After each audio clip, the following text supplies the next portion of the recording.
இந்த sign use பண்ணிக்கலாம். Okay, இந்த ஸ்லாஷ் யூஸ் பண்ணிக்கலாம். இதை நான் யூஸ் பண்ணனா டேரக்டா நான் வந்து ஒரேடா ஓஎஸ் டைரக்டரி நான் போயிடுவேன். பாத்தீங்களா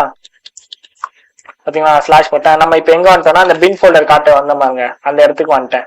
இப்ப வந்து நான் என்ன பண்ணேன், திருப்பி நான் வந்து என்னால இந்த ஃபுல் யூசர் நேம் எல்லாம் போட்டு போக முடியாது. இப்ப நீங்க ஒரு மிஷினை ஹேக் பண்றீங்கன்னு வச்சுக்கோங்களேன், சம்திங் ஏதோ ஹேக் த பாக்ஸ் விளாடுறீங்கன்னு வச்சுக்கோங்க, நீங்க ஷெல் எடுத்துட்டீங்க. அந்த இடத்துல அந்த பர்சன் சிஸ்டமோட யூசர் நேம் நீங்க எப்பவுமே ஞாபகம் வச்சுன்னே இருக்க முடியாது, இல்ல காப்பி பண்ணி பேஸ்ட் பண்ண முடியாது. அந்த டைம் நீங்க ஷார்ட்டா நீங்க அவங்க யூசர் நேம் கால் பண்ணோம்னா ஸ்பேஸ் இது இந்த சைன் மட்டும் யூஸ் பண்ணுங்க. ஓகேவா, ஈஸியா நீங்க யூசர் நேம் டைரக்டரிக்கு நீங்க ஸ்கிப் ஆயிடலாம். இப்ப நான் பிடபிள்யூடி போட்டு காட்டேன் பாருங்க, ஸ்கிப் ஆயிட்டேனா யூசர் நேம் டைரக்டரிக்கு.